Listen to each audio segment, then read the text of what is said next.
2025년 3월 4일 화요일 새벽 말씀을 함께 묵상하길 원합니다. 오늘 함께 보실 하나님의 말씀은 스가랴 5장입니다. 스가랴 5장입니다. 내가 다시 눈을 들어 본즉 날아가는 두루마리가 있더라. 그가 내게 묻되 내가 무엇을 보느냐 하기로 내가 대답하되 날아가는 두루마리를 보나이다. 그 길이가 20규빗이요 너비가 10규빗이니이다. 그가 내게 이르되 이는 온 땅 위에 내리는 저주라. 도둑질하는 자는 그 이쪽 글대로 끊어지고 맹세하는 자는 그 저쪽 글대로 끊어지리이다 하니 만군의 여호와께서 이르되 내가 이것을 보냈나니 도둑의 집에도 들어가며 내 이름을 가리켜 망령되이 맹세하는 자의 집에도 들어가서 그의 집에 머무르며 그 집을 나무와 돌과 아울러 사르리라 하셨느니라 하니라. 내게 말하던 천사가 나와서 내게 이르되 너는 눈을 들어 나오는 이것이 무엇인가 보라 하기로 내가 묻되 이것이 무엇이니까 하니 그가 이르되 나오는 이것이 에바니라 하시고 또 이르되 온 땅에서 그들의 모양이 이러하니라. 이 에바 가운데에는 한 여인이 앉았느니라 하니 그때에 둥근 납 한 조각이 들리더라. 그가 이르되 이는 악이라 하고 그 여인을 에바 속으로 던져 넣고 납 조각을 에바 아기 위에 던져 덮더라. 내가 또 눈을 들어 본즉 두 여인이 나오는데 학의 날개 같은 날개가 있고 그 날개에 바람이 있더라. 그들이 그 에바를 천지 사이에 들었기로 내가 내게 말하는 천사에게 묻되 그들이 에바를 어디로 옮겨 가나이까 하니 그가 내게 이르되 그들이 시날 땅으로 가서 그것을 위하여 집을 지으려 함이니라. 준공되면 그것이 제 처소에 머물게 되리라 하더라. 아멘.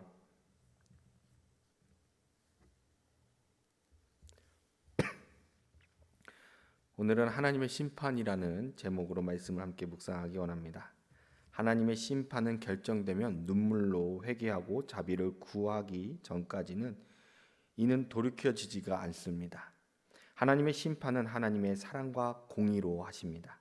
우리가 무지하여 하나님을 떠나 죄 가운데 있는지 모를 때 깨닫게 하시고 돌아오게 하시고자 공의로 심판을 하십니다. 하나님의 심판은 하나님께서 끝내시기 전까지 끝나지가 않습니다. 구약의 애굽의 바로가 심판을 다 받기 전까지 하나님께서는 그의 마음을 완악하게 하여 모든 것을 잃게 하셨던 것처럼 우리가 회개하고 돌이키지 않는다면 우리는 주님의 심판을 다 받고 모든 것을 잃게 될 것입니다. 말씀을 묵상하며 온전히 주님의 백성으로 살아가기를 결단하는 저와 여러분이 되기를 오늘의 말씀을 통하여 결단하는 저와 여러분이 되기를 간절히 소망합니다. 첫 번째로 이 땅에 내리는 저주입니다. 스가랴가 눈을 들어 볼 때에 두루마리가 날아가는 것을 보게 됩니다. 본문은 8개의 환상 중 6번째와 7번째 환상을 기록하고 있습니다. 이 앞전 5번째 환상은 성전 재건에 대한 희망과 이방 민족의 심판에 대한 메시지를 줬다면 오늘 본문은 하나님의 언약 공동체, 하나님 앞에서 망령된 죄악을 저질러서는 안 된다는 것을 말하고 있는 것입니다. 심판에 대해서 이야기하고 있는 것이지요. 본문 2절의 말씀을 보면 그가 내게 묻되 내가 무엇을 보느냐 하기로 내가 대답하되 날아가는 두루마리를 보나이다. 그 길이가 20규빗이요 너비가 10규빗이니이다. 본문에서 두루마리의 크기가 길이가 20규빗, 너비가 10규빗이라고 말하고 있습니다. 이는 거실에서 사용하는 카페트와 비슷한 사이즈입니다. 20규빗은 9m 정도이고 너비는 10규빗은 4.5m 정도입니다. 보통 두루마리의 길이는 9m 정도이면 너비는 30cm를 거의 넘지를 않습니다. 그럼에도 스가랴가 본 환상에서는 두루마리의 사이즈가 기본 사이즈와 너무나 달랐던 것이죠. 무엇을 의미하는 것인가? 그만큼 이스라엘 죄가 보여주신 두루마리처럼 크고 많다는 점을 강조하는 것입니다. 두루마리는 이 땅에 내리는 하나님의 심판의 저주입니다. 스가랴 8장 8절의 말씀을 보면 인도하여다가 예루살렘 가운데에 거주하게 하리니 그들은 내 백성이 되고 나는 진리와 공의로 그들의 하나님이 되리라. 하나님께서는 이스라엘 백성을 진리와 공의로 다스리시는 분이십니다.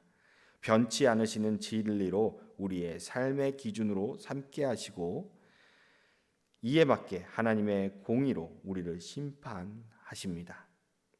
공의는 심판을 목적이 아니라 하나님의 사랑이 있기에 주실 수 있는 것입니다. 잘못된 것을 알게 하시고 깨닫게 하시고 회개케 하시는 것, 하나님의 사랑이 있기에 가능한 것이지요. 하나님께서 사랑하시기에 죄인이 다시 자신을 돌이켜 온전하게 돌아오게 하기 위함입니다. 공의로 주어지는 심판은 버리기 위함이 아니라 회복을 위한 하나님의 사랑입니다. 첫 번째 대지를 통하여 이렇게 적용하기 원합니다. 하나님께서 주시는 고난을 통해 나의 죄를 깨닫는 은혜를 간구합시다. 두 번째로 끊어지리라입니다. 본문 3절의 말씀을 보면 그가 내게 이르되 이는 온 땅 위에 내리는 저주라. 도둑질하는 자는 이쪽 글대로 끊어지고 맹세하는 자는 그 저쪽 글대로 끊어지리라 하니, 도둑질하는 자, 하나님의 이름으로 맹세하는 자, 말씀은 그들이 끊어진다라고 말씀하고 계십니다. 끊어진다라고 말하는 니카는 원형이 나카인데 이 단어의 뜻은 흠이 없고 매우 깨끗한 상태를 의미합니다.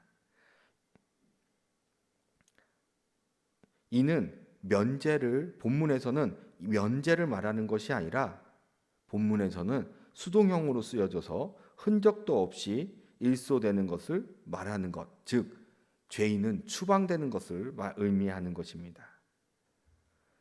출애굽기 20장 7절의 말씀을 보면 너는 내 하나님 여호와의 이름을 망령되게 부르지 말라. 여호와는 그의 이름을 망령되게 부르는 자를 죄 없다 하지 아니하리라. 도둑질하는 자부터 하나님의 이름을 망령케 일컫는 자까지 죄가 있는 모든 자는 하나님의 공의 앞에서 심판을 받을 것이라 말씀하시는 것이지요. 하나님의 심판에서는 그 누구도 피할 수가 없으며 하나님의 공동체는 거룩하기에 죄와 함께 할 수 없게 되는 것입니다. 마태복음 25장 30절의 말씀을 보면 이 무익한 종을 바깥 어두운 데로 내쫓으라. 거기서 슬피 울며 이를 갈리라 하니라. 죄를 회개하고 돌이키지 않는 자들은 하나님 앞에서 무익한 종입니다. 하나님의 공의는 이들을 사랑으로 끝까지 기다리시지만 돌이키지 않는다면 하나님께서는 이들을 심판하시고 죄인들은 후회 속에서 슬피 울며 이를 갈게 될 것입니다. 주여 주여 하는 자만이 구원을 받는 것이 아닙니다. 하나님의 뜻대로 사는 자가 구원에 이를 수 있는 것이죠. 그리스도를 믿는 믿음이 구원의 자격을 얻게 된다면 구원의 자격을 얻은 자로서 죄를 멀리하고 거룩한 삶을 살고자 노력하는 것, 그것이 아버지의 뜻대로 살아가는 자의 모습인 것입니다. 두 번째 대지를 통하여 이렇게 적용하기를 원합니다. 하나님께 겸손히 죄의 용서를 간구하며 죄와 먼 삶을 살고자 성령의 인도하심을 간구합시다. 세 번째로 살으리라입니다. 본문 4절의 말씀을 보면 만군의 여호와께서 이르시되 내가 이것을 보냈나니 도둑의 집에도 들어가며 내 이름을 가리켜 망령되이 맹세하는 자의 집에도 들어가서 그의 집에 머무르며 그 집을 나무와 돌과 아우러 살으리라 하셨느니라 하니라. 하나님의 심판이 죄인의 집에 머물면서 그 집이 다 불살라 없어질 때까지 하나님은 심판하시겠다라는 것입니다. 그 집에 있는 큰 것부터 작은 돌멩이까지 모두 불살라 버리신다 말씀하시는 것입니다. 흔적도 남기지 않게 하신다라는 것이죠. 그래야 오만한 죄인이 자신의 마음을 꺾고 하나님 앞에서 겸손할 수 있기 때문입니다. 사람의 죄, 이 죄성은 사람을 오만하게 하고 교만하게 하며 하나님 앞에서 자신의 죄를 합리화하게 합니다. 이러한 마음까지도 하나님 앞에 내려놓아야 합니다. 모두 내려놓고 하나님 앞에 자비를 간구해야 하는 것이죠. 하나님의 심판을 받을 때에 그 어느 것도 건질 수 없고 모든 것을 빼앗기게 됩니다. 출애굽할 때에 애굽은 하나님께 범죄하였기에 강성했고 부유했던 그 나라가 모든 것을 잃어버리게 되고 무너지게 되지요. 죄 때문에 심판받는 이스라엘 백성을 포함한 이방 모든 민족들이 하나님 앞에 모든 것을 잃고 심판을 받기도 합니다. 그 모두가 죄 때문인 것이지요. 내가 하나님의 심판 안에 있는 것, 내가 하나님 앞에 심판 안에 있는 것 같다면 하나님 앞에 회개하시기를 바랍니다. 회개를 통하여 겸손히 하나님의 자비를 간구하시기 바랍니다. 하나님 앞에 자비를 간구할 때에 심판을 받는 중일지라도 자신의 삶을 돌이켜 하나님 앞에 자비를 간구할 때에 하나님께서는 우리를 용서하여 주시고 우리를 주님의 심판에서 구원해 주십니다. 세 번째 대지를 통하여 이렇게 적용하기를 원합니다. 날마다 나를 돌아보고 회개를 하며 혹시 내가 지금 주님의 사랑으로 심판 중에 있다면 하나님의 자비를 간구합시다. 오늘의 말씀을 통하여 이렇게 묵상하기 원합니다. 하나님의 심판은 나의 죄의 삭시입니다.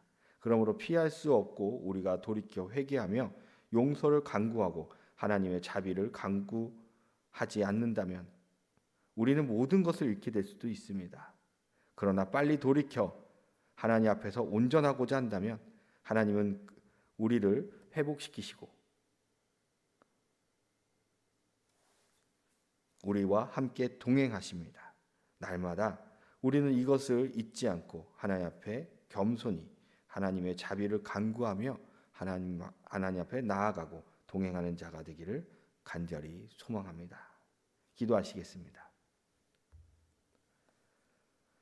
우리를 사랑하시고 우리에게 자비를 공의를 베푸시는 주님, 우리가 주님 앞에 죄 가운데 있게 되면서 주님 앞에 서 있다면 그 죄를 주님 앞 하루빨리 깨닫게 하여 주시고 죄를 깨달음을 통하여 하나님 온전히 주님 앞에 설 수 있게 하여 주시옵소서.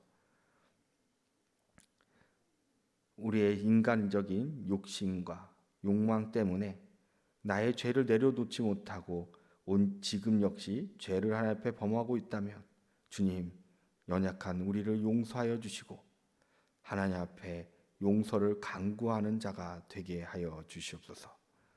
하나님의 용서를 통하여 나의 영혼이 온전히 주님 앞에 서게 하시고 주님의 도우심에 따라 주님의 인도하심에 따라 주님의 심판으로부터 벗어나 내가 회복의 길을 걷게 하여 주시옵소서. 한 발 한 발 나아갈 때마다 주님이 인도하시는 대로 말씀대로 인도하신 대로 나아가게 하시고 다시는 죄의 길을 걷지 아니하며 주님의 온전한 언약의 공동체의 백성으로서 살아가게 하여 주시옵소서. 이 모든 말씀 우리 주 예수 그리스도의 이름으로 기도드리옵나이다. 아멘.